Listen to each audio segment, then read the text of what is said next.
allez, on s'assoit, on se calme. On se calme, la récréation est finie. On va faire un cercle magique. Alors d'abord, on va rappeler les règles. Je vous mets les images et puis vous pouvez rappeler les règles du cercle. Tiens, la première règle, Sakina. On ne brise pas le cercle. On ne brise pas le cercle. Le cercle magique tel qu'il est proposé par le PRODAS est organisé en plusieurs étapes. Et avant de débuter, l'animateur va demander aux enfants de rappeler les règles du cercle. Ensuite, Naïma. Il ne faut pas rigoler. Surtout, on ne se moque pas. On commence dès la maternelle parce que c'est très utile pour qu'ils puissent s'approprier le plus rapidement cette empathie et cette écoute de l'autre et cette communication avec les autres. Ensuite, Nour. Laisse les autres parler.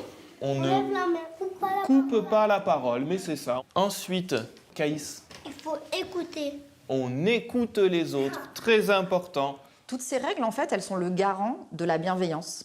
Et c'est ça qui va amener les enfants à être dans une situation de confiance qui va leur permettre de s'exprimer librement. On parle de quoi, Samy? De ses émotions. Alors maintenant qu'on a rappelé les règles, on va commencer le cercle. Alors, on va mettre son chapeau magique. Ah bah sinon, après, t'es plus dans le cercle. Circus, circus, circus. Chut. D'accord? Donc, aujourd'hui, vous allez pouvoir parler de quelque chose que vous aimez faire. Quand vous le faites, vous vous sentez bien. D'accord? Alors, Eden, pour commencer. Avec mon frère, chez ma grand-mère, je me baigne avec mon frère à la piscine et je me sens content. Donc toi, quand tu vas chez ta grand-mère avec ton frère, tu te baignes dans la piscine et tu es content. C'est bon? Faire attention aux autres et attendre son tour, tout ça, c'est vraiment des choses qu'ils doivent apprendre pour pouvoir communiquer de façon positive et constructive. Merci. Merci, Samy. Le cercle magique, il aborde différentes thématiques, c'est-à-dire le fait d'être capable de mettre en mots ses ressentis, ses émotions, mais aussi les émotions des autres. Bilsen, on écoute Bilsen. J'aime bien plus de faire du bricolage chez moi. D'accord. J'aime bien le collage. Et je fabrique des choses. Ah, tu fabriques des choses, d'accord. Oui, en papier. Ah, en papier. Et aussi en carton. D'accord. Toi, Bilsen, ce que tu aimes faire, c'est que tu aimes bricoler, fabriquer des choses à la maison, en papier, en carton et en dessinant. Tu te sens comment quand tu fais ça? Je suis joyeuse. D'accord, merci. J'ai vraiment trouvé qu'ils prenaient plaisir à s'exprimer, c'est-à-dire de raconter quelque chose qu'ils avaient fait et qui les faisait se sentir bien et de dire l'émotion qu'ils ressentaient à ce moment-là. Alors, on écoute nous. J'aime bien jouer au parc avec ma petite sœur. Encore? D'accord. Donc toi, ce que tu aimes bien faire, c'est jouer au parc avec ta petite sœur. Et alors, tu ressens quelle émotion quand tu joues au parc avec ta petite sœur? Joyeuse et douce. D'accord. Merci, Nour. Tous ces enfants vont être capables d'être au clair sur leurs ressentis, leurs émotions. Le PRODAS, à terme, va permettre aux enfants d'être capables de gérer des situations de communication de manière efficace. Je sais qu'il y en a qui voudraient ajouter quelque chose. Mais ce qu'on va faire plutôt, c'est que vous allez pouvoir redire ce que les autres ont dit. D'accord? Alors, qui est-ce qui se rappelle ce qu'un copain ou une copine a dit? Mohamed. Nour, elle a dit qu'au parc, avec sa sœur, elle est contente, heureux. Oui. Non, elle dit joyeuse et douce. Ah. Et C'est 12.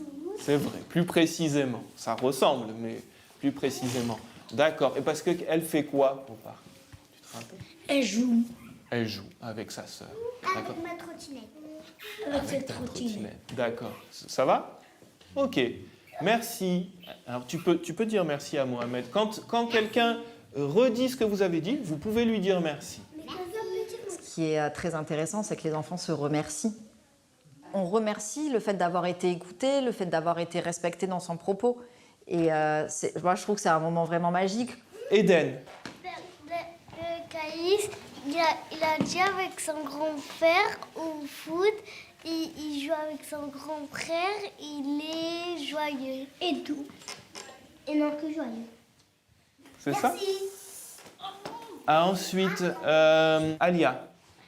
La Vixen, elle a dit qu'elle aime bien bricoler des trucs.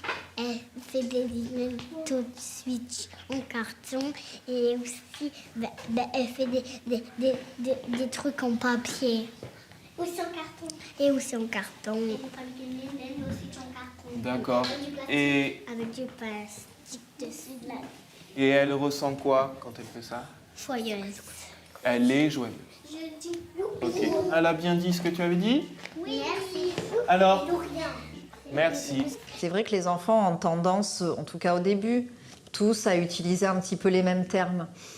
La reformulation que va proposer l'enseignant dans le cadre du cercle magique va permettre, au fur et à mesure, d'enrichir le lexique dont les enfants disposent pour faire part de leurs ressentis et de leurs émotions. À la fin d'un cercle, ce qu'on essaye de faire, on essaye de faire une conclusion.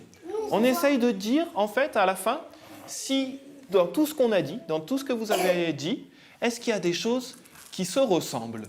À l'issue de ces reformulations, l'enseignant, l'animateur pour le coup, essaie, avec l'aide des enfants, de trouver quelles sont les similitudes, les ressemblances à ces expériences, à ces histoires racontées. Alors ça, c'est une tâche très complexe, mais avec l'aide de l'animateur, malgré tout, les enfants arrivent à réaliser cette tâche et ils progressent au fur et à mesure des cercles. Nour.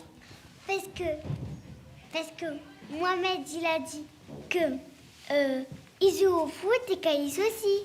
Et Caïs aussi. C'est vrai que Mohamed, Caïs et Samy ont dit qu'ils jouaient au foot. Donc il y en a, parfois, ce qu'ils aiment bien faire, ce qui les rend joyeux, eh ben, ça peut être la même chose parfois. Il y a plusieurs garçons, c'est de jouer au foot. De trouver des points communs et aussi de voir ce qu'il y a de différent dans ce qu'ils ont pu partager. Ça met encore en plus en valeur aussi ce partage-là et la communication qu'ils ont pu avoir entre eux, quoi.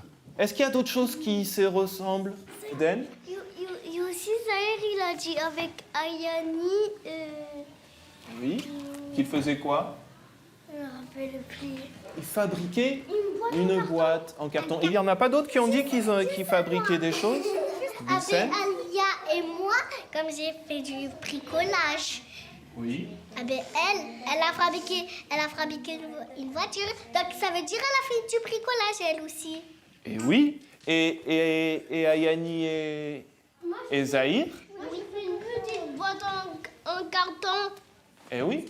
Et donc, eux aussi, ils ont fabriqué quelque chose. Donc, il y a des choses qui se ressemblent. Parce qu'il y en a plusieurs qui jouent au foot, il y en a plusieurs qui fabriquent des choses et qui aiment bien faire ça.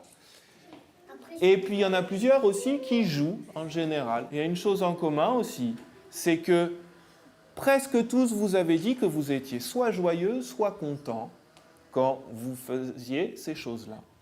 D'accord? Dans les prochains cercles, ils vont pouvoir continuer à progresser dans l'expression de leur vécu et des émotions, en essayant d'être encore plus précis, encore plus riche dans l'expression de leurs émotions.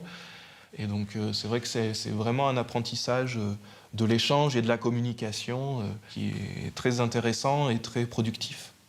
On enlève le chapeau magique. Circus, circus, circus. Allez, c'est bien. Tout ce qui se passe dans le cercle, ça peut être transféré à des situations de classe. On va aussi s'appuyer sur les interactions entre les élèves dans ce cercle. Et ces interactions-là, on va aussi les valoriser en classe pour que les enfants co-construisent au fur et à mesure du temps leurs apprentissages. Et ça amène petit à petit les enfants à être dans des situations d'entraide pour faire ensemble et réussir finalement à la tâche qui leur est proposée. Alors je vous fais passer le cube. Allez, tiens, Samy. Tu le regardes un peu, tu peux le toucher, tu peux toucher les arêtes, tu peux toucher les faces, et après tu le fais passer. Tous ces éléments en fait permettent d'être acteur de ces apprentissages, de mieux réussir sa scolarité sur le chemin de la réussite future. En touchant ça, t'aurais dit quoi, toi, Bilsen? Moi, j'aurais dit c'est arrondi. C'est arrondi, on aurait pu dire c'est tout arrondi. Quand on travaille les compétences psychosociales, on est sur la formation du citoyen de demain. Un adulte qui est responsable, autonome, capable de prendre des décisions par lui-même.